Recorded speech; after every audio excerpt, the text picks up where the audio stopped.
Good morning, fabulous ladies, and you might be watching this later on today. It is Camille here from prioritizelove.com, and I have the pleasure of having a chat this early morning with the fabulous Robert Kirby from robertkirby.com and the founder of Heartfelt Relationships as well. So welcome on the call. Hi, Camille. How are you? Good to see you. Really well. I'm loving the springtime weather. I'm not a big fan of winter, so feeling fantastic. It's nice and warm down in Melbourne now. It's been raining in Sydney for like about 10 days, but today is gorgeous, so I'm excited to go out later. Yeah. Beautiful. So we've decided to talk about the theme of rejection, and I came up with the topic because I feel like it's such an important conversation to have, because a lot of singles who are doing online dating and they're going through the search of attracting a great life partner. It is, of course, with the online dating world, that modern world of dating that we're in now, it is a real numbers game, and there are going to be situations where you won't ever hear from them again after a first date, or they will not respond to messages, and often that can really trigger us in a deep way. What's your take on that? Yes, I couldn't agree more. It's an important topic, and I'm hearing the same thing from many people. And then they sort of get gun shy and they step back, and life's too short to step back. I know you agree with that. You just have to keep stepping in and embracing life. Now, one of the things I want to say is that if you get easily hurt by someone who doesn't call back on a date or doesn't respond online, there's work to do on your own self-love, because you cannot lose something you never had. Those people cannot hurt you. I'll just give you an example. Let's say you're a woman with a lot to offer, and you're dating a guy for 6, 7, 8 months, and he does all the right things. He tells you he loves you every day. He texts you. You talk to each other every day. You see a lot of each other. You're very passionate. He's affectionate at breakfast. He's not just doesn't say that he loves you when you're having sex. He's very kind. And then sort of 8, 9 months later, he goes back to his ex. So that can be devastating, even if it's dating less than a year, because so many actions led you to believe that you were safe, that you could open your heart. But I think when people get knocked off their horse in the early stages of dating because someone doesn't want to continue, I think that's about the self more than it is about that person. Because you have to go into it with no expectations, right? I know you're a big advocate of that. And of course, it's sometimes easier said than done. But with that example, I mean, that's quite a powerful example, because that means, a woman would have invested a lot of her time, her emotions. So you're saying, like, yes, and I totally agree with what you're saying. It's about them doing some work on self-love, but give us some practical tips of, let's say that was happening, and then the guy decided, look, I really liked you, but, I had stronger feeling for someone else. Give us some practical tips of then, okay, how can this woman focus back on self-love?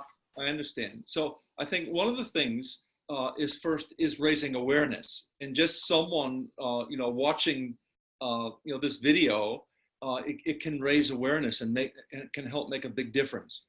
In other words, you have to say, if I'm not right for him, then he can't be right for me, and he probably saved me a lot of time. So, if he knows already that I'm not the right person, because, some people they just don't have that compatibility. And I think that's more important than people's checklists.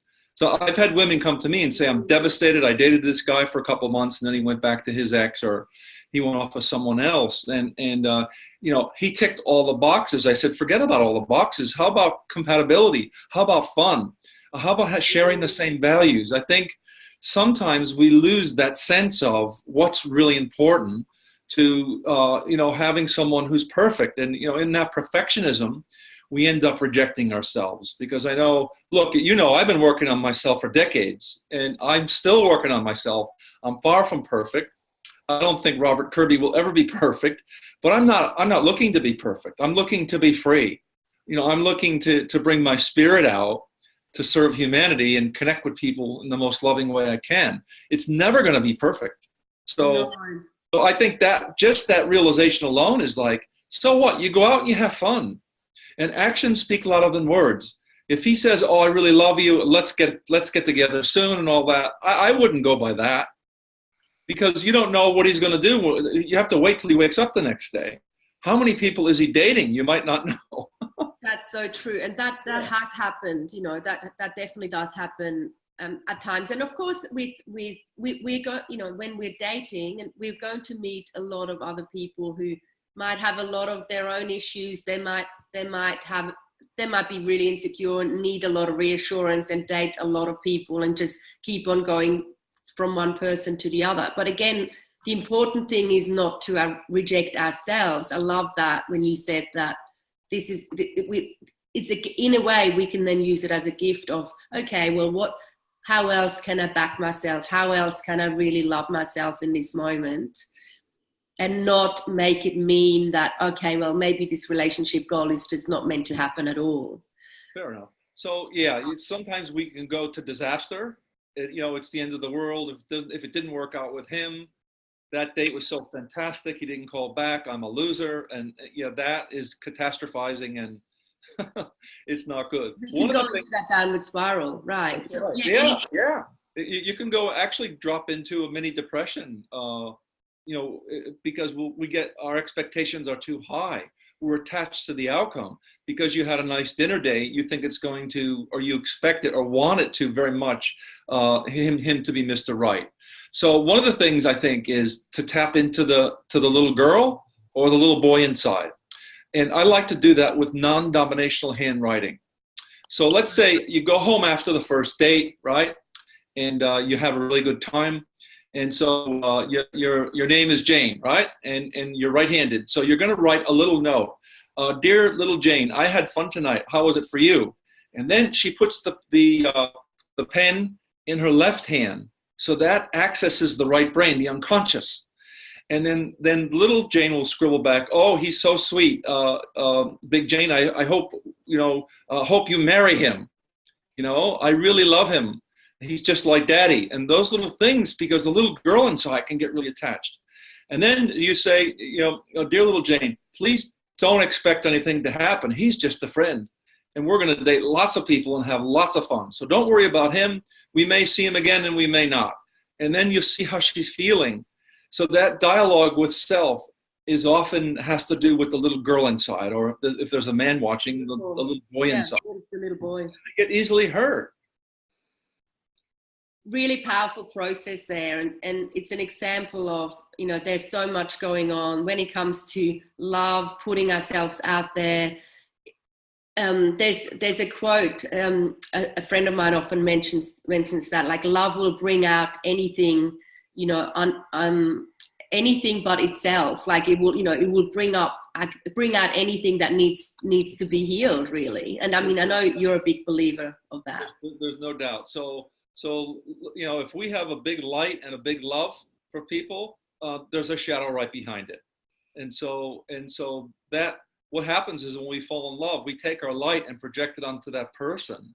We idolize them, especially people who fall in love very quickly. They become very attached in the early stages of dating. And then we forget that we've suppressed that shadow, because that person in many ways will reflect us back. So you don't know his moods. You don't necessarily know his history with women. A lot of men don't reveal that in the early stages of dating. So you really just don't know, do you? So that's why I think women should be very protective of themselves and how much they have to offer, and that they're a great catch. And he'd be lucky to spend time with her. Instead of that, if you have that sort of feeling of desperateness, men pick up on that neediness. Absolutely. And they think this person's going to really latch on and not let go. So they get afraid, because a lot of men have fear of intimacy, don't they? Absolutely. So maybe what's another way to maybe the topic of backing ourselves and really maybe building that resilience around, okay, I've got this, I do want to have an amazing relationship. There are going to be a few bumps on the road. How can I support myself? Apart from getting a coach and getting guidance, doing personal development is always going to be a great additional support. But just from a self perspective, how can I support myself through this journey even more? Yes, it's a very good point, Camille. In addition to the non-dominational handwriting, which is very effective, I like to have people do voice dialogue. So you're going to set up two chairs, and the two chairs are facing each other. And one chair is, I'm confident, Jane. I believe in myself. Makes no difference whatsoever whether he calls back or not. And she says to the insecure part, because we all have an insecure part, because, of the duality, we live in a dualistic plane, where there's light, where there's dark, where there's positivity, there's negativity. So where we have confidence, there's also the insecurity right underneath it. So it's okay to have that. So the other chair, of course, is going to be insecure Jane. So positive Jane says, wow, that was a fantastic time. I really, really loved this guy's style. I had a good time. He was a gentleman. Took me to a nice place for dinner. We had fun. We went for a walk on the beach, or whatever it is. And then you sit in the other chair, and insecure Jane goes, "Oh, he's never going to call back. I'm not worth it." And this is. I've been let down so many times. I'm so tired of this. And she has her wins. She gets it off her chest. So just to get that out. And then you go back to the other chair and say, "Look, hey, if it's not him, it's somebody better.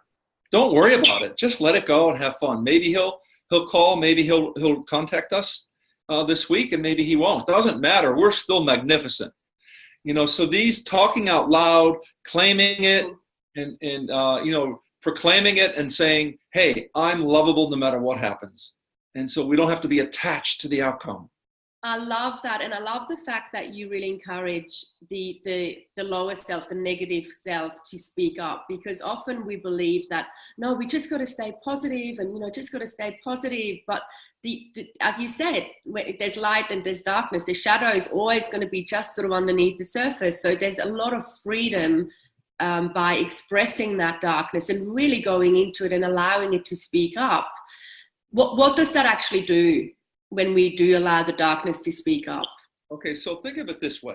A lot of that has to do with the shame of feeling unloved as a child.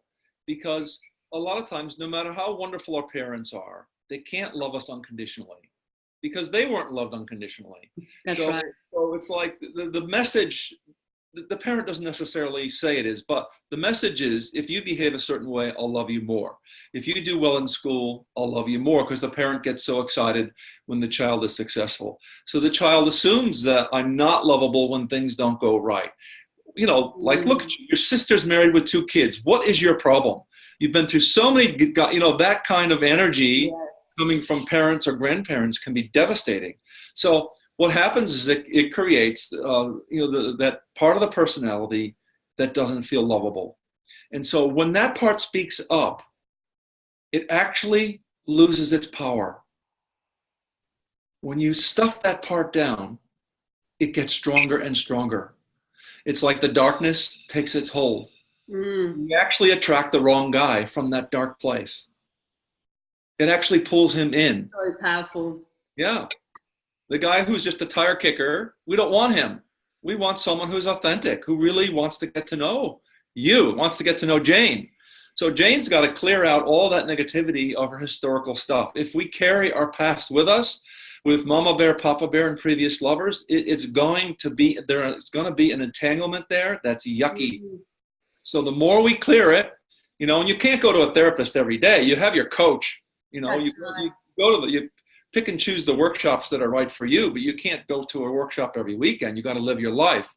So I think that self-care, Camille, is so important. Every day, even if it's just 5-10 minutes, that we look at to that part that feels unlovable, that lacks confidence, that feels I don't have the resilience to. He never called. We went out for 3 weeks and we had a wonderful time, and I don't hear from him anymore, and I'm devastated. And we've got to bounce back from that. Get back on our horse. Absolutely. put on our hottest clothes and go back out there. But Jane doing that, let's use her as an example, she will love her she will embrace her shadow. She will embrace the part of her that doesn't always feel confident, but she's okay with that. So she doesn't have to be always on top of the world to actually feel that she can take action. And we're just human beings. We're not humans. Confident robots. Love it. Such a great example. Everybody is a little bipolar. We go up and down. Yeah, we all have our own inner. That's right. So we just have to embrace that part and love it. This is a good one, Camille. The more you love your shame and insecurity, the more it heads for the hills. The more you try to hide your shame and insecurity, it's going to ooze out of your ears and take over and become an attractor field for the wrong partner, wrong lover. Yeah. Love it. So powerful. Talking about the embracing the shadow and doing all the great inner work, which can be fun, by the way. The way we talk about it doesn't have to be this heavy, really dark, heavy stuff. Like, it can actually be a joyful experience. Exactly. There is another heartfelt relationship workshop coming up in Sydney. Can you just tell us when it is? And yes. October 20th, Saturday, coming up 99 York Street. You have a link there that you can add. Yes. And this is in its 22nd year. It just is something that won't die, because people need to look at the stuff that we're talking about today and other stuff about clearing the past, about letting go, about being in the moment, about being confident, opening our hearts, taking risks, stepping out of our comfort zone. It's a fabulous day, and it's free, which is a good, your favorite price. And so they can come along and come into that. And, we even have people come interstate, honestly, Absolutely. To do heartfelt relationships, because it's worth it and you take away so much. Yeah. Yeah. So for my Melbourne ladies, you could easily fly up that morning and stay the night maybe, and make it a fun weekend. Yeah. Brilliant. Great topic today. I loved what we covered. Some really key practical tools as well. Yeah, it's so important, Camille, that we don't go through life rejecting ourselves. Life is too short. We're only on this planet for a short time. We got to get out there and find Mr. Right and have a beautiful little bambino like you did. That's the way to go. Totally. That's what it's so worth it, doing the work along the way. It's worth it. Yes. Fantastic. Thanks so much. Beautiful. Thank you for your time again, and we will touch base again soon. We'll talk to you soon. Bye, Camille. Bye.